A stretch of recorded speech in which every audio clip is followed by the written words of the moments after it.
Hi everyone, this is Mix from Six and Ball PH, and today we have a detailed review on the Air Jordan 1 Low Neutral Grey.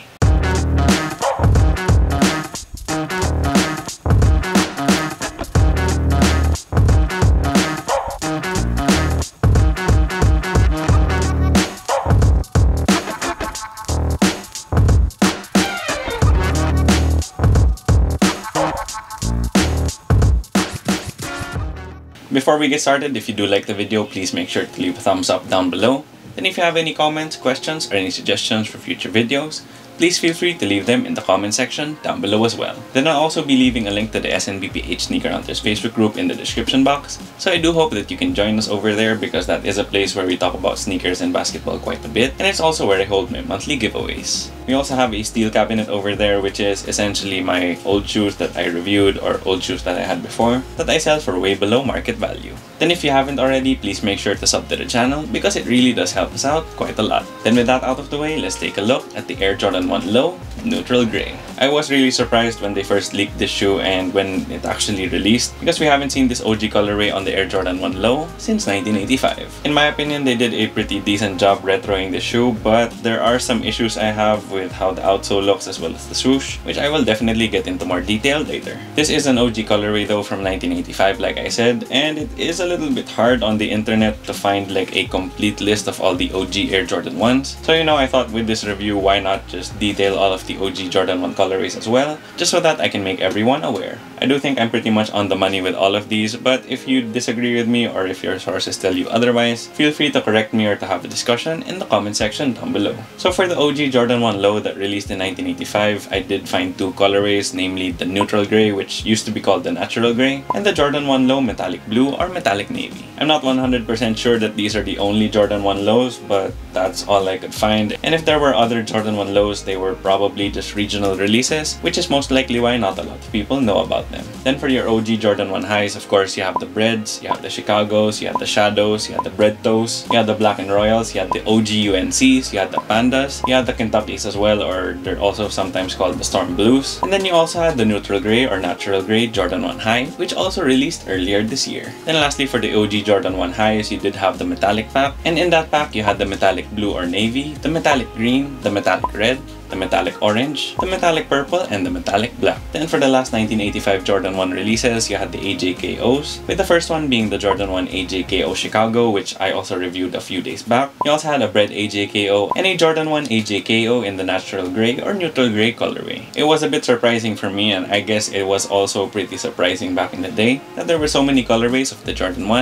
in 1985. I think just the fact that there were so many colorways just really helped the shoe in terms of the popularity, because even back in 1985, no matter what color is your favorite, they had a Jordan 1 for you. Then for this Jordan 1 Neutral Grey Low, like I said, it released back in 1985, and I did originally think that this was gonna get the same treatment as the 1985 cut Jordan 1, as well as those AJKO Chicagos that were super close to the 1985 pair, but unfortunately these are a bit off when you compare it to the OG 1985 pair. So to get into more detail as to why, let's take a look at the tech specs. Starting off with the traction, the Jordan 1 Low has that signature Jordan 1 outsole with solid light gray rubber all throughout. You have that pivot point underneath the ball of the foot, your radial pattern here at the forefoot, you also have those stars here at the tip of the toe, and here at the heel you have that very thick and blocky traction pattern. The traction on the Jordan 1 is the greatest of all time. I mean, it's super duper squeaky and it sticks to the floor like glue, and it's also super durable because these were designed in 1985. So in terms of the traction, it is pretty much your standard Jordan 1, and you won't really have any issues no matter where you walk. Then moving on to the cushion, the Jordan 1 does have a full-length rubber cup sole with a polyurethane wedge here at the heel where you have an encapsulated air unit.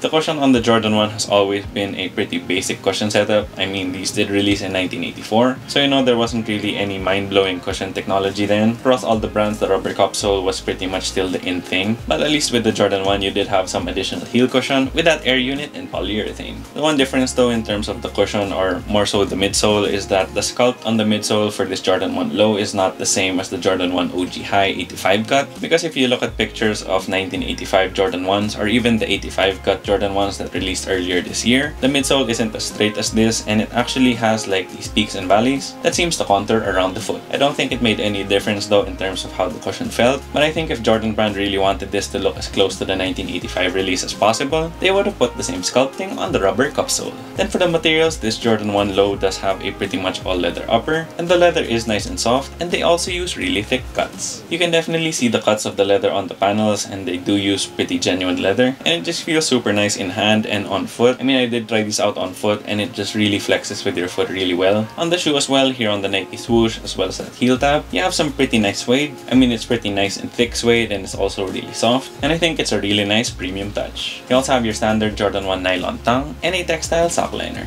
The tongue on the OG Jordan 1 low is definitely a lot softer compared to the regular Jordan 1 low, and I really do appreciate that because sometimes it is a pain in the ass to break in those other Jordan 1 low tongues, and it can cause some chafing from time to time. So overall, for the materials, I am really happy with the build of this Jordan 1 low neutral gray because the leather is nice and thick and soft as well. You have premium suede touches on the shoe, and the nylon tongue is nice and flexible. Then for fit and sizing, I did go true to size with the Jordan 1 low, and it fits me perfectly well. I normally do go true to size with all of my Jordan 1s, and with this Jordan 1 low neutral gray, it's no different. It also fits super well because that leather is nice and soft, especially here at the toe, and that nylon tongue is also pretty padded but also really soft, so you get a really good fit here at the midfoot as well. So for my recommendation on the sizing, if you have had Jordan 1s before, then this pretty much fits just like every other one. But if you're gonna get this as your first Jordan 1, then if you have a narrow foot or a normal width foot, go true to size. Then if you have a wide foot, the leather is so soft that I think you could get away with going true to size. But if you just wanted to be sure and you wanted more of a loose fit, then you can also go up half a size.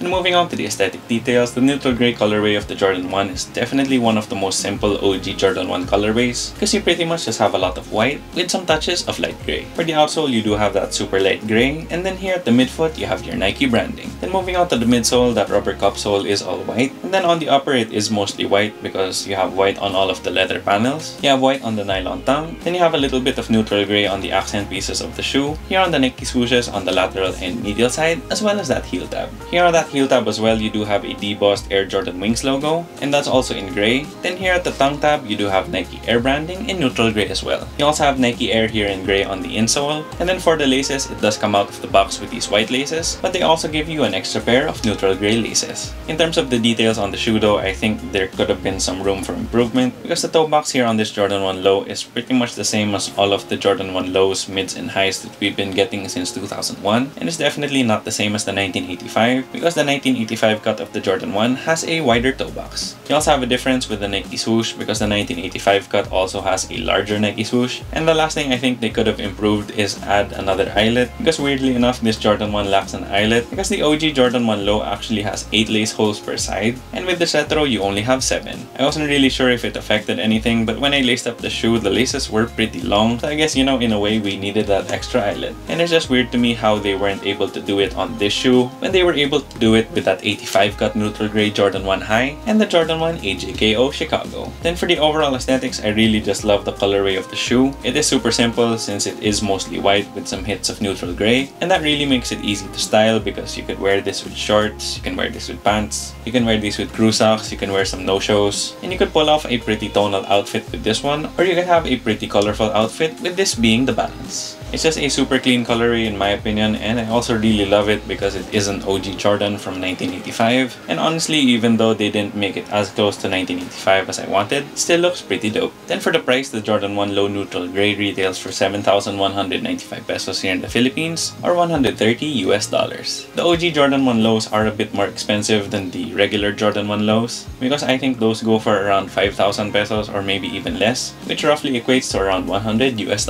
What you're getting though for that extra $30 is much better materials and the OG Jordan 1 look with that OG tongue as well as that tongue tab with that OG heel tab. I was able to get these on Titan On Demand, which is pretty nice because I was afraid I was gonna have to go and pay resale for these because I didn't hit on the Nike raffle, and it also sold out on the Titan website. It's a good thing though that I checked Titan On Demand and they still had my size, so I just sent them a message and I actually paid online, but I actually picked up the shoes over at Titan in Vertis North. So if you want to grab a pair here in the Philippines, you can go check out Titan On Demand if they're still available in your size. But if they're not, there is a sneakers drop on July 2, so you can try out there. And if you still take an L, I think the demand on this shoe is low, or maybe the supply is just that high, because I have seen people selling pairs of these for around 500 to 1,000 pesos above retail, or $10 to $20 above retail. Then if you live in the US, I think these already dropped on June 24th. So if you took an L initially, you might have to go on the resale market. I would just advise that you wait it out a little bit, because the price on these do seem like they're going down. You also could check your local stores because they might still have your size, or you could wait and see if there's gonna be a sneakers restock.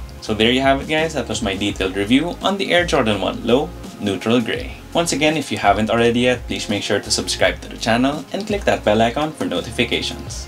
It would help us out a lot. Here at Sneaks and Ball, PH.